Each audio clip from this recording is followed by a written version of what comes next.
Hello dear student. बेटा आज हमने कैलकुलेशन ऑफ वेव नंबर करना है। इससे पहले हम लोग जो है वो फ्रीक्वेंसी कैलकुलेट कर चुके थे, हम इस इक्वेशन नंबर 3 तक पहुंच चुके थे।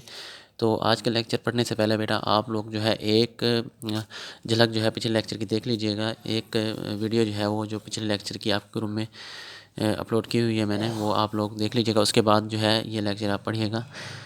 तो पिछले लेक्चर में हम लोग बेटा थर्ड इक्वेशन तक पहुंच चुके थे। यहाँ तक हमने जो है वो frequency of immediate photon calculate कर ली थी। ये फ्रीक्वेंसी आती थी हमारे पास, ये n1 स्क्वायर माइनस 1 और n2 स्क्वायर। ये n1 जो है बेटा लोअर ऑर्बिट है और n2 जो है बेटा ये हायर ऑर्बिट है।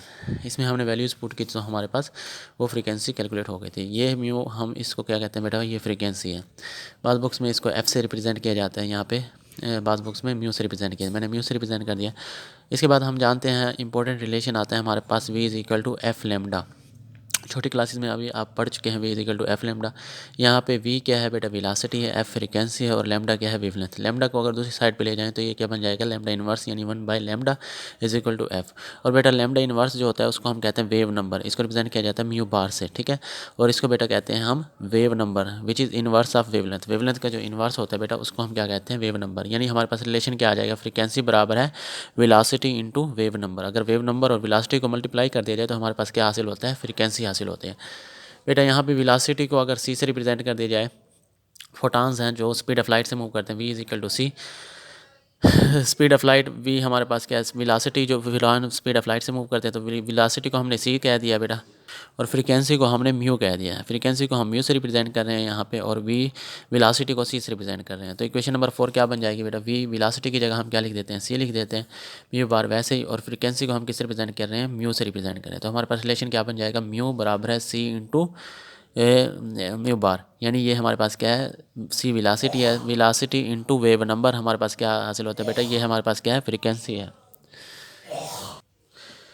अब हम क्या करेंगे बेटा, by putting the values of mu from equation number 5 to equation number 3। यहाँ से हम फ्रीक्वेंसी की, ये म्यू जो है फ्रीक्वेंसी की वैल्यू सी म्यू बार यानी वेलोसिटी इंटू वेव नंबर किसके बराबर है, फ्रीक्वेंसी के बराबर है। इस फ्रीक्वेंसी की वैल्यू हम यहाँ पे पुट कर देते हैं। ये हमारे पास क्या है बेटा, म्यू है, फ्रीक्वेंसी है। फ्रीक्वेंसी की वैल्यू क्या है, सी इंटू म्यू बार, सी इंटू म्यू बार, बाकी सारा हमारे पास राइट हैंड साइड की वही बन जाएगी। यानी इक्वेशन नंबर 3 में हम इस फ्रीक्वेंसी की जगह पे, हम म्यू बार की जगह पे उसकी वैल्यू पुट कर रहे हैं क्वेश्चन नंबर 5 से। उसकी वैल्यू क्या है, सी म्यू बार, ये आ गया बेटा। यहाँ से हमारे पास सी जो है यहाँ आके डिवाइड हो गया, बाकी सारी चीज़ें वैसे ही सी यहाँ मल्टीप्लाई होता है, यहाँ आके क्या हो जाएगा, दूसरी साइड पे राइट हैंड साइड पे या यहाँ लेफ्ट हैंड साइड पे मल्टीप्लाई होता है, राइट हैंड साइड पे जब हम लेके आएंगे तो ये क्या हो जाएगा, डिवाइड हो जाएगा। तो बेटा ये किसकी वैल्यू आ गई हमारे पास, वेव नंबर की वैल्यू आ गई, म्यू बार की वैल्यू ये सारी एम ई की power 4 over 8 epsilon naught square h cube into c 1 over n1 square minus 1 over n2 का स्क्वायर। ये सारी चीज़ें आपको पता है। एम मास होता है, ई चार्ज होता है, epsilon naught h Planck's constant, c speed of light होती है, स्पीड ऑफ फोटॉन होती है बेटा। तो यहाँ से हमारे पास ये जो हमारे पास कांस्टेंट है, ये सारी चीज़ें फिक्स्ड वैल्यूज़ होती हैं इनकी। ये हमारे पास सारा जो टर्म है ये कांस्टेंट है। अगर इसकी हम वैल्यूज़ लिखें सारी चीज़ों की तो कैलकुलेट होकर हमारे पास आती है 1.0967 इंटू 10⁻⁷ पर मीटर। वेव नंबर जो होती है बेटा उसका यूनिट, क्योंकि वेवलेंथ का यूनिट मीटर होता है और वेव नंबर जो होता है बेटा वेवलेंथ का उलट होता है, तो इसका यूनिट क्या होगा, पर मीटर होगा। तो ये हमारे पास, ये जो हमारे पास कांस्टेंट है इसकी वैल्यू आती है 1.0967 इंटू 10⁻⁷ पर metre, and which is called Rydberg constant. इसको बेटा हम क्या कहते हैं, रेडबर्ग कांस्टेंट कहते हैं। ये साइंटिस्ट के नाम पर है, साइंटिस्ट ने ये कैलकुलेट किया था, तो इसलिए इसको हम क्या कहते हैं बेटा, रेडबर्ग कांस्टेंट कहते हैं। ये हमारे पास क्या आ जाएगा बेटा, वेव नंबर आ जाएगा। नेक्स्ट पेज पर हम चलते हैं बेटा जी। नेक्स्ट हमने क्या किया है, रेडबर्ग कांस्टेंट की जो वैल्यू आई थी वो वहाँ पे हमने पुट कर दिया। उस कांस्टेंट की जगह 1.0967 into 10⁻⁷ 1 over n1 square minus 1 over n2 square. n1 क्या है, लोअर ऑर्बिट है, और n2 क्या है, हायर ऑर्बिट है। तो इक्वेशन नंबर 6 से हम जो है वो बेटा वेव नंबर ऑफ फोटॉन निकाल सकते हैं। जब इलेक्ट्रॉन कहाँ से कहाँ, हायर ऑर्बिट से लोअर ऑर्बिट में बेटा जब जंप करेगा तो वहाँ से वो एनर्जी इमिट करेगा in the form of photon. तो उस फोटॉन की यहाँ से बेटा हम वेव नंबर कैलकुलेट कर सकते हैं। डिफरेंट सीरीज़ में वेव नंबर देखते हैं बेटा।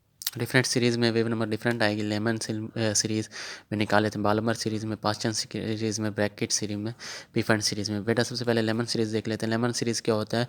लोअर ऑर्बिट लेमन सीरीज़ में 1 होता है, हायर ऑर्बिट 2 भी हो सकता है, 3 भी हो सकता है, इन्फिनाइट भी हो सकता है। बेटा हम ये पढ़ चुके हैं पहले लेमन सीरीज़ में। लेमन सीरीज़ में क्या होता है? जब इलेक्ट्रॉन जंप करता है higher orbit to first orbit, higher orbit 2 भी हो सकते हैं, 3 भी हो सकते हैं, 4 भी हो सकते हैं, 5 6 7 8, या हमारे पास इन्फिनाइट डिस्टेंस पर भी वहाँ से भी इलेक्ट्रॉन जंप करके 1 ऑर्बिट में आना है। N1 सेम रहेगा, 1 1 1, N2 2 भी हो सकता है, 3 भी। तो बेटा जब N1 इलेक्ट्रॉन सेकंड ऑर्बिट से फर्स्ट ऑर्बिट में मूव करेगा तो यहाँ पे क्या लिखेंगे? N1 की जगह 1 और N2 की जगह 2। तो बेटा जो हमारे पास वेव नंबर आएगा वो ये आएगा। वेव नंबर की वैल्यू आएगी 82.26 × 10⁵ पर मीटर। यानी जब electron second orbit hydrogen atom में जब इलेक्ट्रॉन सेकंड ऑर्बिट से फर्स्ट ऑर्बिट में जंप करता है तो जो रेडिएशंस निकलती हैं उसका वेव नंबर बेटा क्या होता है? ये होता है।